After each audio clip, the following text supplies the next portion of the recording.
여러분 안녕하세요. 말씀의 뜰입니다. 오늘은 출애굽기 14장 1절부터 14절까지 함께 나눠보겠습니다. 먼저 1절부터 4절까지 보겠습니다. 여호와께서 모세에게 말씀하여 이르시되 이스라엘 자손에게 명령하여 돌이켜 바다와 믹돌 사이에 비하이로답 곧 바알스본 맞은편 바닷가에 장막을 치게 하라.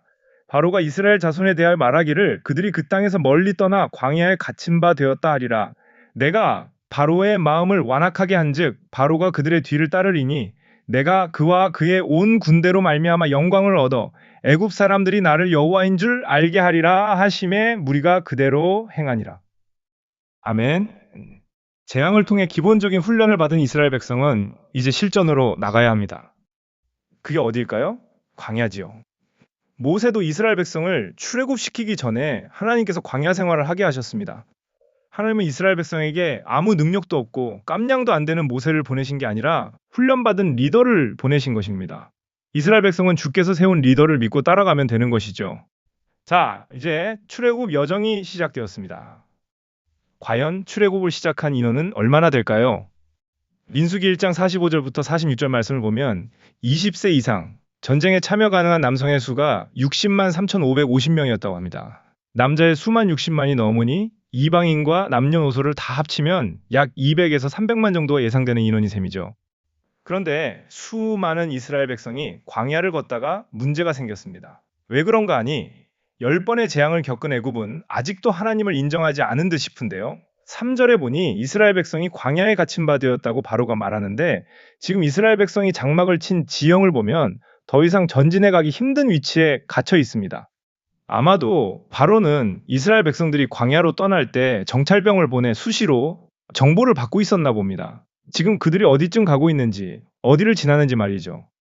여러분, 애굽은요, 고센이라는 땅에서 갇혀 살던 이스라엘 백성들과 달리 수많은 전쟁을 치러 황금길을 누렸던 애굽은 당연히 주변 지형과 날씨에 빠삭하지 않았겠습니까? 지금 바로는 이런 지도를 상상했을 겁니다. 마치 이순신 장군이 한산도 대첩에서 바다의 지형을 이용해 일본군을 무찔렀듯이 바로 왕은 지금 이스라엘 백성이 머물고 있는 이 지형을 통해 그들을 다시 붙잡아 오려고 하고 있는 것이죠. 그 이유는 단 하나입니다. 5절에 잘 나와 있는데요. 5절 함께 보겠습니다. 그 백성이 도망한 사실이 애굽 왕에게 알려짐에 바로와 그의 신하들이 그 백성에 대하여 마음이 변하여 이르되 우리가 어찌 이같이 하여 이스라엘을 우리를 섬김에서 놓아 보내었는가 하고. 아멘. 성도 여러분, 국가의 힘은 어디서부터 나올까요? 돈, 군력, 복지, 모든 것들이 중요하지만 제일 바탕에는 인력이 있지 않습니까?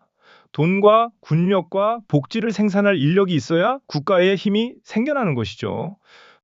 그런데 지금 애굽의 제일 중요한 노예들이 떠났습니다. 이는 즉 애굽의 멸망을 뜻하는 것이며 태양신의 죽음을 의미하는 것과 같은 것이죠. 결국 나라가 없는데 그 나라를 다스릴 신이 존재할 필요는 없으니까요.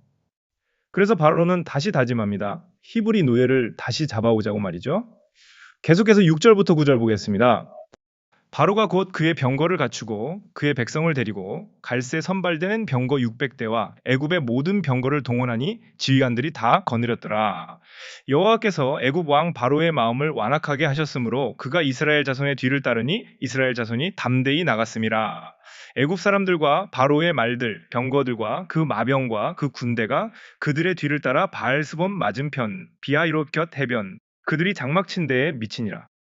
자, 애굽의 군력을 보니 선발된 병거 600대와 모든 병거를 동원했고 지휘관들이 거느렸다고 합니다. 당시 애굽 군대의 전차는 이렇게 생겼는데요. 이런 전차를 몰고 온 사람들은 애굽의 귀족들이었습니다. 엘리트들이었고 한국사로 치면 화랑들과 비슷합니다.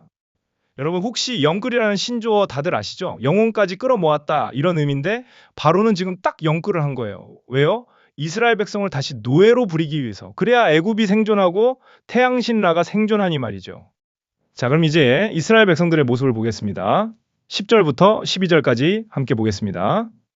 바로가 가까이 올 때에 이스라엘 자손이 눈을 들어 본즉 애굽 사람들이 자기들 뒤에 이른지라 이스라엘 자손이 심히 두려워하여 여호와께 부르짖고 그들이 또 모세에게 이르되 애굽에 매장지가 없어서 당신이 우리를 이끌어내어 이 광야에서 죽게 하느냐 어찌하여 당신이 우리를 애굽에서 이끌어내어 우리에게 이같이 하느냐 우리가 애굽에서 당신에게 이른 말이 이것이 아니냐 이르기를 우리를 내버려 두라. 우리가 애굽 사람을 섬길 것이라 하지 아니하더냐 애굽 사람을 섬기는 것이 광야에서 죽는 것보다 낫겠노라. 아멘. 14장 전까지 내용에서 성경에 정확한 장면은 없지만 아마도 모세가 장로들을 모아 회의하거나 대중들 앞에서 하나님의 뜻을 전할 때 출애굽을 반대한 인원들이 많았나 봅니다. 거기에 더해 군중 심리가 작용해 많은 백성들이 동요되지 않았겠습니까? 성도 여러분, 하나님을 대적하는 마음이 어디서 나오는지 아세요? 바로 공동체를 분열시키는 말 한마디에서부터 시작됩니다. 사도 바울은 그런 자들을 적그리스도라고 부르기도 했으며 예수님께서는 아끼던 제자에게 사탄아 물러가라며 말씀하셨습니다. 그리고 바울과 예수님이 이렇게 강하게 말씀하신 이유가 말 한마디로 퍼지는 영향력이기 때문입니다. 우리가 잘 아는 이단들은 기성교회에 침입해서 높은 직분까지 올라가 교회를 분열시키고 담임 목사를 추방하고 그들만의 목사를 교회로 데려오는 산옮기기라는 일을 하곤 합니다. 이처럼 말이 얼마나 큰 파괴력을 갖고 있는지 잘 보여주는 사건이죠. 말의 영향력은 처음엔 졸졸졸 흐르지만 한 두 명이 동요되기 시작하면 쓰나미처럼 커지는 게 말의 힘입니다. 그리고 사탄은 이 틈새를 노려 아주 강하게 역사합니다. 우리가 잊지 말아야 할 것은 삼위 하나님이 우리를 지키시고 돌보시지만 이와 동시에 사탄도 우리를 항상 지켜보고 노리고 있음을 기억해야 하는 것이죠. 성도 여러분, 지금 이스라엘 백성들의 모습이 어떤가요? 분위기에 완전 동요되었습니다. 조금만 더 가면 모세도 돌로 쳐 죽여 다시 애굽으로 돌아갈 판이에요. 지금 그들은 사탄의 역사에 완전 취해 있습니다. 하나님을 예배하기 위해 출애굽한다는 목적도 사라져버린 채 말이죠. 이럴 때 동요되지 않은 한 사람이 모든 것을 잠재워 버립니다. 계속해서 13절부터 14절 보겠습니다. 모세가 백성에게 이르되 너희는 두려워하지 말고 가만히 서서 여호와께서 오늘 너희를 위하여 행하시는 구원을 보라. 너희가 오늘 본 애굽 사람을 영원히 다시 보지 아니하리라. 여호와께서 너희를 위하여 싸우시리니 너희는 가만히 있을지니라. 아멘. 오늘 우리에게 제일 중요한 말씀입니다. 그리스도인은 어디에 있든지 어디에 가든지 구별된 자로 서야 합니다. 즉 기도하는 자로 서야 한다는 것이죠. 예배하는 자로 서야 한다는 것입니다. 행여 지금 내가 있는 그곳이 악한 곳일지라도 기도하는 자 한 명만 있다면, 예배하는 자 한 명만 있다면 하나님께서 강권적인 역사를 하신다는 것입니다. 다시 한 번 더 말씀드립니다. 어떻게 있어야 한다고요? 그냥 멍하니 서 있는 것이 아니라 기도하는 자 한 명이 되어야 한다는 것입니다. 그냥 멍하니 서 있는 것이 아니라 예배하는 자 한 명이 되어야 한다는 것입니다.